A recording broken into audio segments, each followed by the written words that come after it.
اب ہمارے ساتھ موجود ہیں پاکستان تحریک انصاف کے سیکرٹری جنرل جناب سلمان اکرم راجہ صاحب۔ راجہ صاحب بہت بہت شکریہ، آپ نے ہمیں وقت دیا۔ آج جو آپ کی طرف سے ایک اسلام آباد میں اجلاس بلایا گیا تھا تو وہاں پر آپ کو کافی مشکل ہوئی اجلاس منعقد کرنے میں، اور تالا لگا دیا گیا تھا ہوٹل کو۔ تو میں نے آپ سے پوچھنا یہ تھا کہ تازہ اپڈیٹ کیا ہے اس معاملے میں، کیونکہ ہمیں بتایا گیا کہ جو ہوٹل کی انتظامیہ ہے اس نے آپ کے خلاف کوئی درخواست دے دی ہے، کوئی ایف آئی آر بھی درج ہو گئی ہے، کوئی تفصیل بتائیں گے آپ ہمیں؟ دیکھیے، سننے میں تو آیا ہے،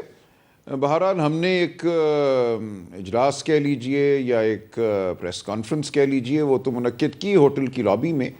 اس کے دوران تو کسی نے کوئی مداخلت نہیں کی، باہر تاہم پولیس کھڑی رہی۔ جو آسما جہانگیر آڈیٹوریم ہے اس کو بند کر دیا گیا، ہمیں اس تک رسائی نہیں دی گئی۔ یہ انتہائی بدقسمتی کی بات تھی کہ آسما جہانگیر کے نام سے منسوب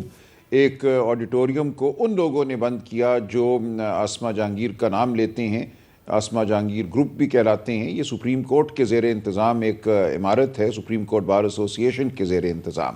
اور آج کل سپریم کورٹ بار ایسوسی ایشن آسما جہانگیر نامی جو گروپ ہے اس کے انتظام میں ہے۔ بہرحال ہم نے گفتگو کی، وہاں ہم لابی میں بیٹھ کر ہم نے جو میڈیا کے دوست تھے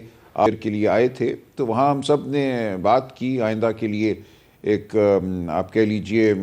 پیغام جو ہے قوم کو دیا، ایک دوسرے کے ساتھ عہد کیے، اور انشاءاللہ اب ہم آگے بڑھیں گے۔ اچھا، یہ بتائیں کہ جو آپ نے اعلامیہ جاری کیا، جو ڈیکلیریشن ہے اس کانفرنس کا، تو اس کانفرنس میں بہت بڑے بڑے اہداف جو ہیں ان کو متعین کیا گیا ہے، خاص طور پہ فوری طور پہ نئے انتخابات کا انعقاد۔ آپ کو لگتا ہے کہ یہ ساری پارٹیاں جن کو کہ آپ ساتھ لے کے چل رہے ہیں، یہ نئے انتخابات کے انعقاد کے مسئلے پہ یہ آپ کے ساتھ چلیں گی اور آپ یہ ٹارگٹ اچیو کر پائیں گے؟ جی، میرا خیال ہے کہ یہ اب قوم کا فیصلہ ہے کہ جو 8 فروری 2024 کو ہوا وہ قبول نہیں ہے۔ اس طرح یہ ریاست نہیں چل سکتی، ایک مصنوعی نظام کے تحت، ایک دھوکے اور دھونس کے نظام کے تحت، اغواکاری کے تحت مرتب کیے نظام کے تحت۔ تو آج جو جماعتیں وہاں موجود تھیں، پاکستان کے طول و عرض سے، ہر صوبے سے، ہر خطے سے موجود تھیں، سب کو یہ علم ہے کہ یہ ملک اس وقت کس طرح چل رہا ہے، اور اس حوالے سے بالکل مجھے یہ نظر آیا، جے یو آئی کے جو دوست موجود تھے، اگرچہ انہوں نے کہا کہ ہم بطور مندوب یہاں ہیں، لیکن جو گفتگو انہوں نے کی، مجھے کوئی اس حوالے سے اب شبہ نہیں ہے کہ وہ ایک قومی جمہوری تحریک کا حصہ بنیں گے۔ اچھا، مولانا عبدالغفور حیدری صاحب کی جو تقریر تھی وہ غیر متوقع طور پہ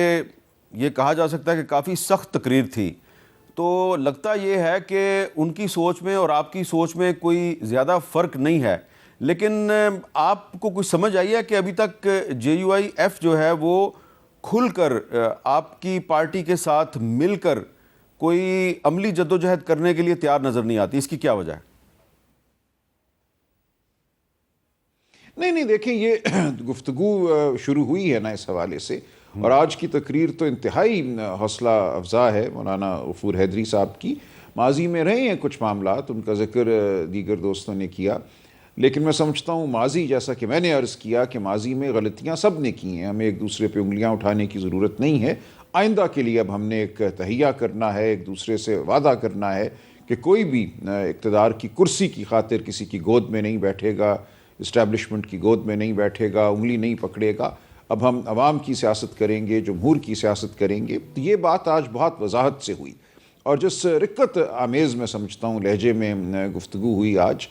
ماضی کی غلطیاں بالکل اپنی جگہ ہیں، لیکن آئندہ میں سمجھتا ہوں اب کوئی گنجائش نہیں ہے کہ ہم پھر وہی روش اپنائیں۔ سلمان اکرم راجہ صاحب، آپ نے بار بار ذکر کیا تھا مارنگ بلوچ صاحبہ کا، منظور پشتین صاحب کا، کہ ان کو بھی دعوت دی گئی ہے، اور شاید آج جو حکومت کی طرف سے بہت زیادہ سختی کی گئی، تالے لگا دیے گئے اور کوشش کی گئی کہ آپ اجلاس ہی منعقد نہ کر سکیں، اس کی وجہ یہی تھی کہ مارنگ بلوچ اور منظور پشتین صاحب کا ذکر کیا گیا تھا، لیکن وہ دونوں تو آج آئے ہی نہیں۔ آپ کو پتہ چلا کہ وہ کیوں نہیں آئے؟ نہیں، دیکھیں، میں کہا کہ ان کو دعوت دی گئی ہے، میں نے کہا تھا ہم ان کو دعوت دیں گے، ان تک ہم جائیں گے، پہنچیں گے، ان کو کہیں گے کہ ہمارے ساتھ بیٹھو۔ اکٹھے ہم بیٹھ کر بات کریں گے. تو اس لیے یہ میرا نہیں خیال وجہ تھی, کیونکہ ظاہر ہے انتظامیہ کو اور اداروں کو پتہ ہوتا ہے کہ کون چلا ہے